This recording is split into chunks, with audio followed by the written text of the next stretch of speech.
आपलं शहर आता स्मार्ट होत आहे। मग तुम्ही कधी स्मार्ट होताय? स्मार्ट न्यूजचे यूट्यूब चॅनल सबस्क्राइब करा, स्मार्ट बना। नोटिफिकेशनसाठी बेल आइकॉन वर क्लिक करा। नमस्कार, मैं अनुजा पाटिल स्मार्ट प्लस के आज के समाचार में आपका स्वागत करती हूँ। शुरुआत में एक नजर आज की सुर्खियों पर। भारत की सख्त नीति से रूस को एक और झटका। प्रधानमंत्री मोदी ने चीनी विदेश मंत्री से मिलने से किया इनकार। भाजपा ग्रामीण की ओर से कश्मीर फाइल्स की प्रदर्शनी। इलेक्ट्रिक मोटरसाइकिलों के उपयोग के लिए जागृति अभियान। 10वीं की परीक्षा की तैयारी पूरी। स्मार्ट न्यूज की ओर से विद्यार्थियों को बधाई।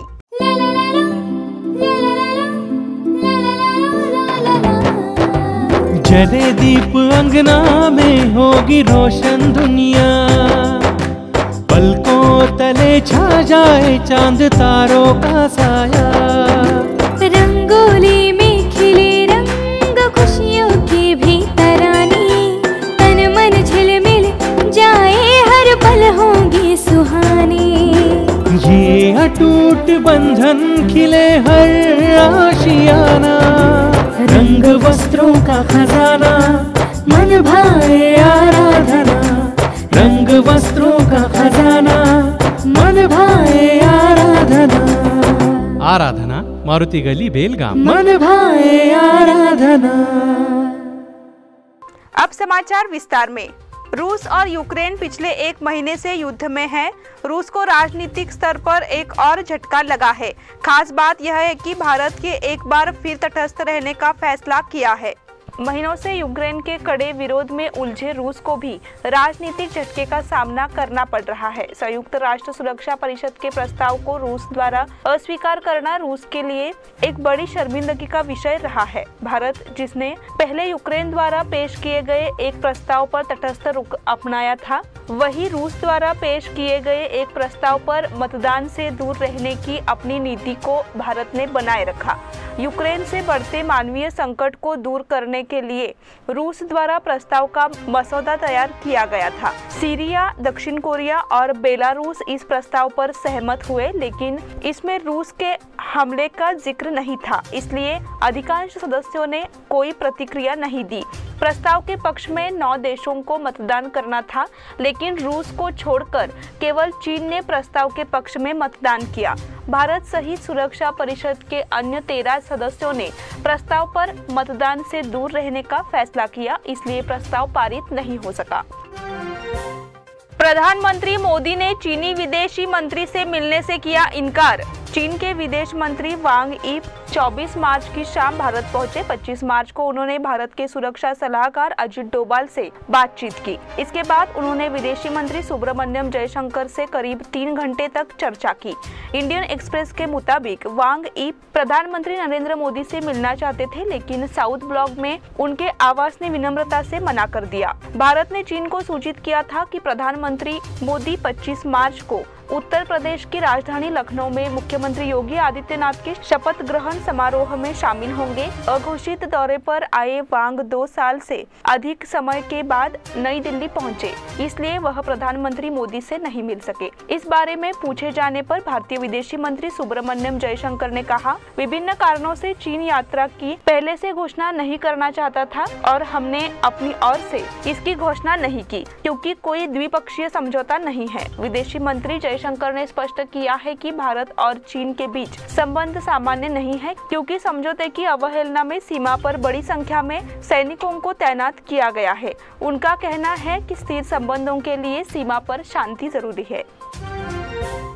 प्रधानमंत्री नरेंद्र मोदी 5 अप्रैल को कर्नाटक के दौरे पर। प्रधानमंत्री नरेंद्र मोदी वह 5 अप्रैल को कर्नाटक का दौरा करेंगे। उनकी उपस्थिति में राज्य सरकार की विभिन्न योजनाओं का शुभारंभ किया जाएगा। पंतप्रधान नरेंद्र मोदी मुख्य रूप से सहयोग के क्षेत्र में विभिन्न महत्वपूर्ण परियोजनाओं को लॉन्च करने के लिए उपस्थित रहेंगे। राज्य के मुख्यमंत्री बसवराज बोम्मई ने हुबली में मीडिया को जानकारी दी। प्रधानमंत्री को राज्य में आमंत्रित किया गया है। मुख्यमंत्री ने विचार व्यक्त किया कि उनके आगमन से राज्य में सहकारिता क्षेत्र को विशेष प्रोत्साहन मिलेगा। केंद्रीय गृह मंत्री अमित शाह का भी 1 अप्रैल को राज्य का दौरा करने का कार्यक्रम है। केंद्र सरकार ने सहकारी क्षेत्र के माध्यम से डेयरी विकास योजना को लागू करने के लिए विशेष योजना की तैयारी की है। इस संबंध में पंतप्रधान नरेंद्र मोदी पहले ही मुख्यमंत्री से चर्चा कर चुके हैं। बताया गया कि इन परियोजनाओं का शुभारंभ भी पंतप्रधान की मौजूदगी में ही होगा। भाजपा ग्रामीण की ओर से कश्मीर फाइल्स की प्रदर्शनी। भारतीय जनता पार्टी बेलगाम ग्रामीण मंडल की ओर से और ग्रामीण मंडल अध्यक्ष धनंजय जाधव के प्रयासों से गणमान्य व्यक्तियों की उपस्थिति में बेलगाम में प्रकाश सिनेमा में द कश्मीर फाइल्स का प्रदर्शन किया गया। भारतीय जनता पार्टी के पदाधिकारियों एवं कार्यकर्ताओं को ग्रामीण मंडल में निःशुल्क सुविधाएं प्रदान की। श्रद्धेय हरिगुरु महाराज रुद्र केसरी मठ, श्री कृपानंद स्वामी जी, कद सिद्धेश्वर मठ, जारकीहोली आदि की उपस्थिति में कार्यक्रम सफल रहा। प्रकाश सिनेमा हाउस में करीब 650 कार्यकर्ताओं और पदाधिकारियों ने फिल्म देखी। उल्लेखनीय है कि करीब 150 पदाधिकारी जमीन पर बैठकर फिल्म देख रहे थे। इस फिल्म के माध्यम से निर्माताओं ने भारत के इतिहास में हिंदुओं के साथ हुए अन्याय के भयानक सच को जनता के सामने पेश करने का प्रयास किया है। हम हजारों सालों से हिंदुओं पर भयानक हमले और अत्याचार देख रहे हैं, इस पर आत्मचिंतन करना चाहिए, ऐसे विचार स्वामी जी ने व्यक्त किए थे। इस फिल्म को देखने के लिए सभी ग्रामीण भाजपा पदाधिकारी और कार्यकर्ता मौजूद थे। इलेक्ट्रॉनिक मोटरसाइकिलों के उपयोग के लिए जागृति अभियान। भविष्य में इलेक्ट्रॉनिक मोटरसाइकिलों का उपयोग करने की आवश्यकता होगी। ईंधन की कीमतों का पहाड़ लगातार चढ़ रहा है। ऐसे मामले में इलेक्ट्रॉनिक मोटरसाइकिलों का उपयोग अपरिहार्य होगा। इसके लिए जागरूकता पैदा करने के लिए स्टार्टअप इनरवेव अभियान 4 फरवरी से शुरू हो गया है। इसमें से लगभग 13,000 किलोमीटर की यात्रा एक इलेक्ट्रॉनिक मोटरसाइकिल से पूरी करने का कार्य किया जा चुका है। इसके लिए पुणे से गौतम खोत के नेतृत्व में एक अभियान बेलगाम आया है। प्रधानमंत्री नरेंद्र मोदी ने अब इलेक्ट्रॉनिक वाहनों के लिए कई तरह की सेवा योजनाओं की घोषणा की है। साथ ही एक स्टार्टअप अवधारणा के माध्यम से उद्योग को बढ़ावा देने की रणनीति की घोषणा की है। उन्होंने युवाओं से इसे स्वीकार करने और नई तकनीक की मदद से इलेक्ट्रॉनिक वाहनों के इस्तेमाल के प्रति जागरूक रहने की अपील की। 10वीं की परीक्षा की तैयारी पूरी। स्मार्ट न्यूज की ओर से विद्यार्थियों को बधाई। बेलगाम शैक्षणिक जिले में सोमवार से शुरू हो रही 10वीं कक्षा की परीक्षा शुरू होने वाली है। इसके लिए शिक्षा विभाग की ओर से पूरी तैयारी कर ली गई है। इसके मुताबिक अब छात्रों को परीक्षा देनी है। पिछले 2 साल से प्रक्रिया में बदलाव किया गया है, लेकिन अब शिक्षा विभाग इस साल नियमित परीक्षा कराने की तैयारी कर रहा है। इसलिए स्कूल के प्रधान अध्यापक ने बताया कि इसके लिए उन्होंने अपनी तैयारी पूरी कर ली है। साथ ही छात्रों को अब स्मार्ट न्यूज के माध्यम से परीक्षा के शुभकामनाएं दी जा रही है। इस संबंध में स्कूल के प्रधान अध्यापक ने परीक्षा को लेकर छात्रों को बुनियादी मार्गदर्शन दिया है। उन्होंने उनके अच्छे होने की कामना भी की और उन्हें परीक्षा का सामना करने के लिए प्रोत्साहित किया। शनिवार को परीक्षा की तैयारी चल रही है। 10वीं की परीक्षा बेलगाम समेत कर्नाटक में 28 मार्च से शुरू होगी। इसे देखते हुए परीक्षा केंद्रों के बाहर कर्फ्यू जारी कर दिया गया है। जिलाधिकारी MG हिरेमठ ने गुरुवार को यह आदेश जारी किया। 10वीं की परीक्षा 28 मार्च से शुरू होगी। परीक्षा 11 अप्रैल तक चलेगी। परीक्षाओं में अनियमितता रोकने और परीक्षा के दौरान कानून व्यवस्था की स्थिति बनाए रखने के लिए परीक्षा केंद्र से 200 मीटर की दूरी तक CRPC की धारा 144 के तहत कर्फ्यू का आदेश जारी किया गया है।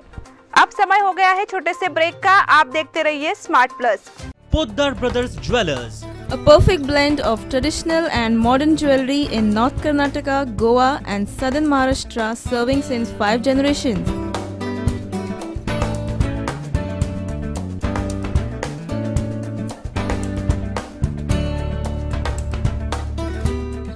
exclusive gold, silver and platinum jewelry showroom.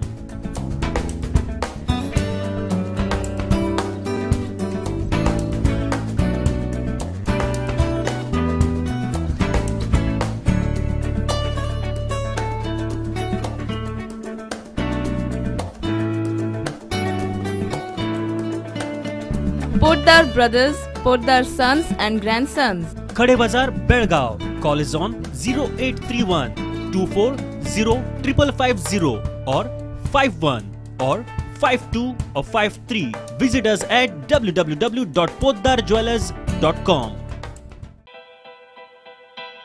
बेलगाम वासियों के पसंद में उतरा उड़ान बार एंड रेस्टोरेंट। सोशल डिस्टेंसिंग का ख्याल रखते हुए हमारा स्टाफ देता है बेहतरीन सर्विस का विश्वास। यहां है पार्टी और फंक्शन के लिए 3 आलीशान हॉल, कारपोरेट डिनर मीटिंग के लिए 3 अलग कक्ष, आईपीएल मैच देखने के लिए 3 बड़े स्क्रीन की विशेष सुविधा। इसके साथ ही साफ सुथरा किचन, जहां हमारा वेल क्वालिफाइड स्टाफ देता है क्वालिटी और हाइजीनिक फूड की गारंटी। तो फिर खाने की हो बात तो आना परिवार के साथ।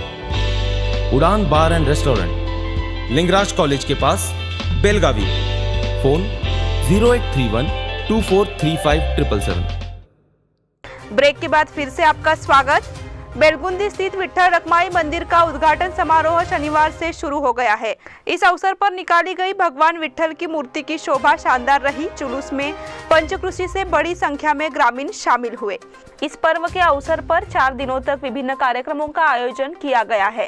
शनिवार की सुबह गांव के देवताओं की पूजा की गई। साथ ही विठ्ठल रखमाई की मूर्ति के साथ कलश जुलूस निकाला गया। जुलूस का उद्घाटन गणमान्य व्यक्तियों ने किया। रविवार से इस मंदिर के वास्तु शांति समारोह के साथ साथ विभिन्न धार्मिक कार्यक्रमों का आयोजन किया जा रहा है। साथ ही महाराष्ट्र के विभिन्न हिस्सों में प्रवचन और कीर्तनकार यहां पहुंच गए हैं। उनके कार्यक्रम मंदिर समिति और ग्रामीणों द्वारा आयोजित किए गए हैं। मॉडल साइंस एवं कॉमर्स कॉलेज के छात्रों का विदाई समारोह।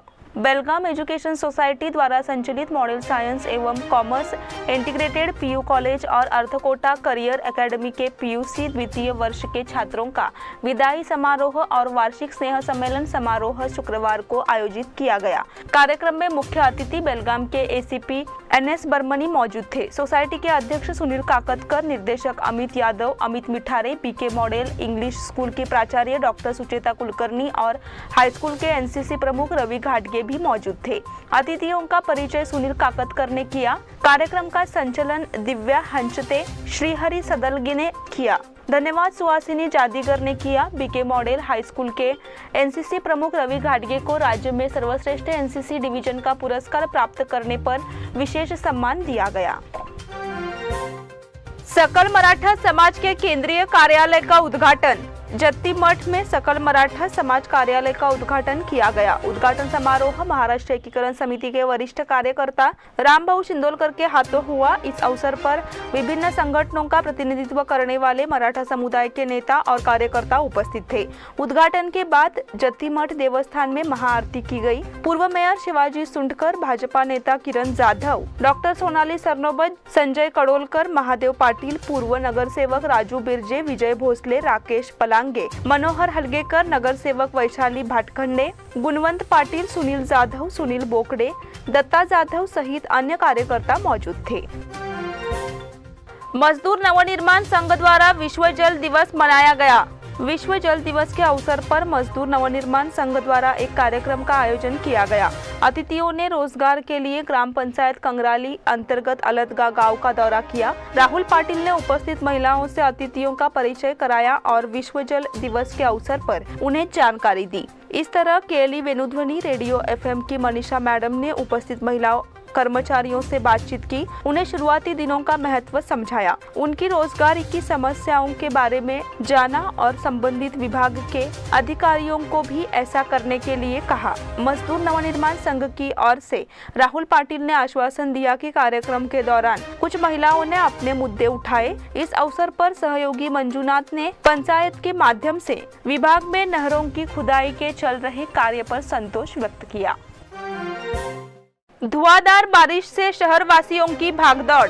बेलगाम शहर और उसके आसपास शनिवार दोपहर को मूसलाधार बारिश हुई। पिछले 4 दिनों से रुक रुक कर बारिश हो रही है, इसलिए शहर का तापमान गिर गया है। पिछले 1 सप्ताह से लगातार बढ़ते तापमान से नागरिक परेशान रहे। तापमान बढ़ने से लोगों को गर्मी का एहसास बेहतर हो रहा था, इसलिए अगले कुछ दिनों में भारी बारिश की उम्मीद थी। शनिवार को आई तूफान बारिश से मार्केट में भागदौड़ मच गई। होली और रंग पंचमी के बाद बारिशों का आना निश्चित है। उनके मुताबिक पिछले कुछ दिनों से नियमित बारिश शुरू हो गई है। दोपहर अचानक गरम चमक के साथ बिजली चमकी। करीब आधे घंटे में बारिश ने शहर और तालुका को धो डाला। नतीजन हवा में गर्मी कुछ हद तक कम हो जाती है। ठंडी हवाओं की लहरें भी बनी। ऐसे में तापमान नियंत्रण में नजर आया। शहर और तालुका क्षेत्र में भारी बारिश हुई। सड़क दुर्घटना के विषय पर एक दिवसीय कार्यशाला का आयोजन। शहर के ईफा होटल में शुक्रवार को पब्लिक अफेयर्स फाउंडेशन और कट्स इंटरनेशनल द्वारा संयुक्त रूप से सड़क दुर्घटनाओं पर एक दिवसीय कार्यशाला का आयोजन किया गया। इस कार्यशाला में संगठन के निर्देशकों ने अपने विचार रखे। क्षेत्रीय आयुक्त अमलान विश्वास और पुलिस आयुक्त एमबी बोरलिंगया उपस्थित थे। उस समय उपस्थित कई गणमान्य व्यक्तियों ने अपने विचार व्यक्त किए। कार्यशाला में पब्लिक अफेयर्स फाउंडेशन के अन्नपूर्णा रविचंद्र, परिवहन विभाग के प्रमुख राजेंद्र कटारिया, क्षेत्रीय परिवहन अधिकारी शिवानंद मखदूम, आरटीओ फेडरेशन के अध्यक्ष अंसार अहमद ने भाग लिया। महाराष्ट्र एकीकरण युवा समिति को कार्य में सफलता। महाराष्ट्र में स्थित सलगारे गांव से सांगली जिले तक की सड़क बहुत खराब थी, जिसका परिणाम सीमावर्ती क्षेत्र के अथनी तालुका के निवासियों को भुगतना पड़ा। जिलाधिकारी ने पहले लोक निर्माण विभाग को इस सड़क की रिपोर्ट देने को कहा। यह सड़क जिला परिषद के कक्ष में आती थी और इस विभाग को आगे की कार्रवाई के लिए प्रस्ताव भेजा गया। इसी को ध्यान में रखते हुए जिला परिषद सदस्य श्रीमती जयश्री तानाजी पाटिल के विशेष प्रयासों से आज जिला परिषद की ओर से सलगारे से कर्नाटक सीमा तक सड़क के प्रथम चरण का शुभारंभ किया गया। इस अवसर पर ग्राम सलगारे उपसरपंच सदस्य एवं गणमान्य व्यक्ति उपस्थित थे। इसी के साथ स्मार्ट प्लस के आज के समाचार यहीं पे समाप्त हुए। धन्यवाद।